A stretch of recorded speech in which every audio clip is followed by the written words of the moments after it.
In the eastern shadows of London, surrounded by the industrial wastelands of Thamesmead, sits a prison built with clean angles, digital systems, and corporate ambition. On paper, HMP Thameside was supposed to be the answer, the slick, modern, privately run flagship for Britain's overcrowded and aging prison system. It had all the trademarks of a post-2010 reform agenda: sleek buildings, ensuite cells, digital kiosks, in-cell phones, and an airy visitation centre. But inside these polished walls, a very different story has unfolded, one of deterioration, neglect, institutional arrogance, and the slow, quiet corrosion of basic humanity. The 2025 inspection report exposes not just a prison in crisis, but a privatised penal experiment that is failing in ways even the government struggles to defend. HMP Thameside, operated by global outsourcing giant Serco, holds over 1,200 adult men at any one time, most of them unconvicted, remanded in custody while awaiting court appearances. The population is transient, chaotic, and volatile, with many facing mental health problems, addiction, or immigration-related issues. The prison was built in 2012 with capacity for around 900, but like so many parts of Britain's criminal justice system, reality has ignored intention. It is now overcrowded, under-resourced, and under constant pressure. The architecture may be modern, but the regime is anything but. Most prisoners spend 21 to 23 hours a day locked inside their cells, a routine that inspectors described as soul-destroying. The vast majority of those men, despite being innocent in the eyes of the law, have no access to education, work, or meaningful activity. Instead, they rot in legal limbo, flicking through recycled TV programming, pacing the corners of their box-sized cells, or numbing themselves with smuggled drugs until the next lockdown lifts. Cells are fitted with ensuite toilets, in-cell phones, televisions, and small desks, designed to offer a measure of dignity and autonomy. But by 2025, even these modest benefits have eroded. Toilets are often broken, phones malfunction. Many prisoners report going days without access to showers, laundry, or proper bedding. Clean clothing is a luxury, not a guarantee. Requests for soap or toothpaste are routinely ignored or delayed. In a system obsessed with efficiency, basic hygiene is no longer a right. It's an application process, and when that process fails, as it often does, prisoners are left to live in their own filth. One man told inspectors he had gone 5 days without a single item of clean clothing. Another described how he shared a cell with bloodstains on the wall and mould creeping across the floor, with no response to repeated complaints. The staff, too, are casualties of this collapse. Thameside's workforce is young, undertrained, and dangerously stretched. Many are on short-term contracts. Few stay long enough to develop relationships with the prisoners or real expertise in conflict management. Staff are often tasked with supervising 2 or 3 units at once, forcing them to make impossible choices. Do they respond to the emergency bell? Do they deliver medication? Do they supervise education? Or do they simply keep the doors shut and hope for the best? Unsurprisingly, many choose the latter. The safer option, they say, is to do nothing. This paralysis has created a culture of institutional neglect, where staff are present but largely absent, afraid of confrontation and paralysed by understaffing. Prisoners, sensing this vacuum, have filled the power gap themselves. The gang economy inside Thameside is unchallenged. Violence, intimidation, and debt collection have become the real currency. A missed payment for a bag of spice can cost a man his clothes, his phone credit, or worse. Some prisoners are forced to take beatings for others. Some are coerced into keeping contraband. Others are on the numbers, housed on vulnerable prisoner units to escape reprisals from rivals or creditors. But there is no safety there either. Even on segregation wings, intimidation continues. Prisoners are left isolated, sometimes for weeks, under the pretext of protection. Yet during this time, they are given no access to progression plans, mental health services, or even fresh air. One man, held in protective custody, said he hadn't seen daylight in 9 days. When asked If he had had any contact with the prison's mental health team, he laughed, "They don't come down here." Mental health provision at Thameside is in freefall. There are no therapeutic wings, no psychological step-down units, and very few trained clinical professionals. The mental health caseload has doubled since 2022, yet staffing has not increased. Crisis cases are dealt with through segregation or medication, rarely with therapy. ACCTs, assessment tools for suicide and self-harm risk, are opened late, monitored poorly, and often closed prematurely. Prisoners in severe distress are often placed in cells stripped of belongings, monitored by staff who have received little or no training in psychological intervention. These men are not being treated, they are being warehoused. Prisoners on suicide watch have reported being mocked or ignored. Others have harmed themselves in front of staff without a single intervention. The system is no longer about care. It is about optics, about reducing incidents on paper rather than addressing their cause. And it's not just psychological damage. Physical violence is rampant. Fights, assaults, and intimidation are daily occurrences, though many go unreported. Staff often fail to activate body-worn cameras. Use of force documentation is inconsistent, and investigations, when they happen, are limited to surface-level reviews. One prisoner suffered a broken jaw after an altercation in a corridor, but no CCTV footage was available and no staff were present. Another was found unconscious after a suspected overdose. He was revived, placed back in his cell, and left without medical follow-up. The response, over and over again, is minimal. Document, report, close the file. The threshold for what is considered a serious incident has quietly moved. Unless there is blood, screams, or a stretcher, it doesn't count. The Education Department is symbolic of how far Thameside has fallen from its original mission. Classrooms are often empty, timetables are inaccurate, qualified instructors are few and far between.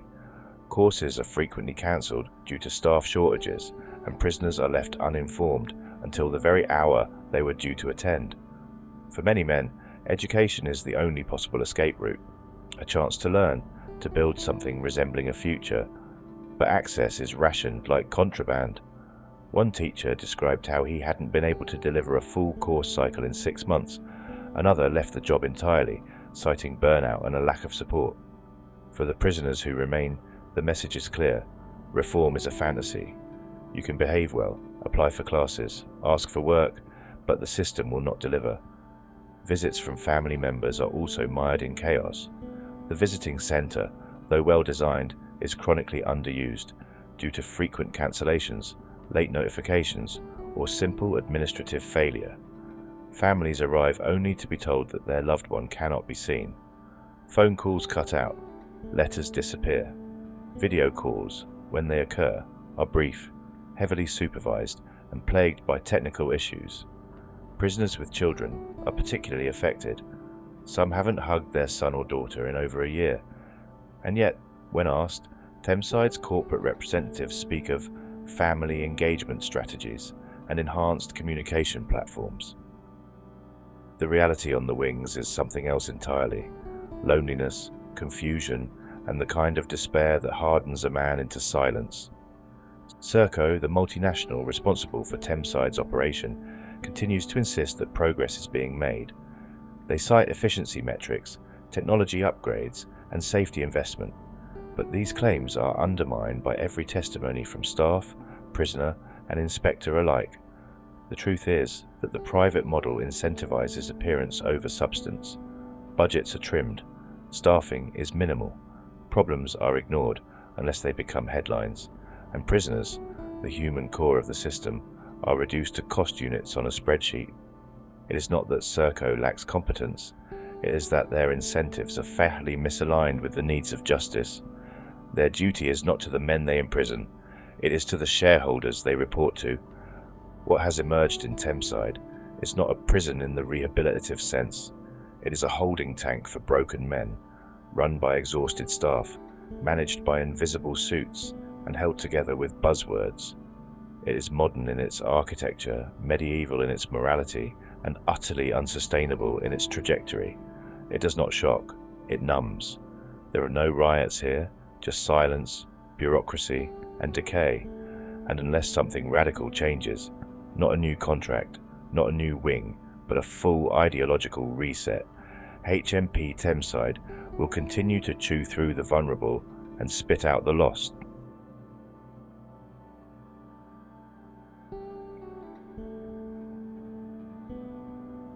A prison officer was jailed after she was caught trying to take cannabis into the jail where she worked. Tiana Duncan of Manor Park's Capel Road hid more than 220 grams of the drug inside her clothes on April 17th, then went to work at HMP Thameside. The deception was uncovered during a staff search, and the 26-year-old pleaded guilty to possession with intent to supply a Class B drug on September 2nd. She was sentenced to 3 years and 4 months imprisonment at Southwark Crown Court yesterday. DC Scott Pavitt from the Met's London Prison Anti-Corruption Team said, "Drugs have a huge impact on our prisons, affecting the behaviour of prisoners and increasingly the likelihood of violence and disorder."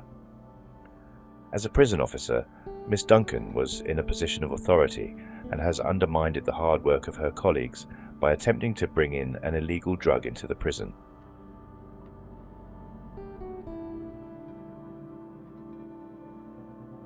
A Thamesmead prison officer has been jailed for smuggling phones in order to share romantic texts with an inmate. Anita Offer from Bexley Heath was sentenced at Southwark Crown Court on Friday for passing the phones, SIM cards and chargers to co-defendant Elijah Mokia, 22, while he was in Thameside Prison in Griffin Manor Way, Thamesmead. The offences between December last year and January occurred while Miss Off, 23, was working as the Equality and Diversity Officer at the prison. During the trial, the court heard records of 4,500 calls between the two had been discovered on the phones, and they had exchanged romantic texts. One deleted text, recovered from Miss Off's phone, read, "Black beauty of my life. I never thought in prison I could meet a black beauty like you." The pair were caught when they were spotted on CCTV meeting in a stairwell on January 20th. Prosecutor Alex Mattick said, "It was noticed on CCTV that Miss Off appeared to be acting in an unusual manner. Miss Off had concealed items on her person and took them out of the CCTV area. She put them in a bag, and Mr. Mokia then left with them." Mr. Mattick added, "These are people who should be aware to the possibility of being corrupted and should be in a position to resist." When police investigated, they found the bag contained 2 USB sticks and 2 mobile phones. Mr. Mokia also had 4 SIM cards, 2 mobile phones, 3 Apple phones, and 9 USB sticks in his cell, alongside wraps of spice, a then legal high which has since been made a Class B drug. The court heard Miss Off had her son when she was 16, and he was sent to live with family Ghana for 4 years before he returned to the UK. Michael Smith, for the mitigation, said after a difficult start, Miss Off had begun to develop a good relationship with her son that could be destroyed by a long sentence. He added, "She doesn't seek to blame the co-defendant or anyone else. She has never really suggested anything other than it was her fault. She has lost her career and lost her good name." Sentencing, Judge Anthony Leonard QC said, "You began some sort of relationship with him. You knew you should resist and report any such contact." However, he took into account Miss Off's fragile relationship with her son and said, "Only too often, it is those who are not to blame who have to face the consequences." Both defendants pleaded guilty to one count of conspiracy to bring or convey List B articles into prison. Miss Off of First Avenue received a 12-month immediate prison sentence and will serve 6 months before being released on licence. Mr. Mokia of Gleneagle Road, Streatham, was given a 9-month sentence, suspended for 2 years, a 60-day rehab requirement and 100 hours of unpaid work.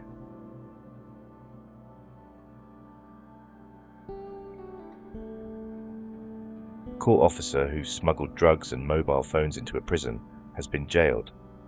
Umair Akhtar, 27, who worked for security firm Serco at Inner London Crown Court, hid cannabis, alcohol and mobile phones in 2 prisoners' paperwork to be taken into HMP Thameside.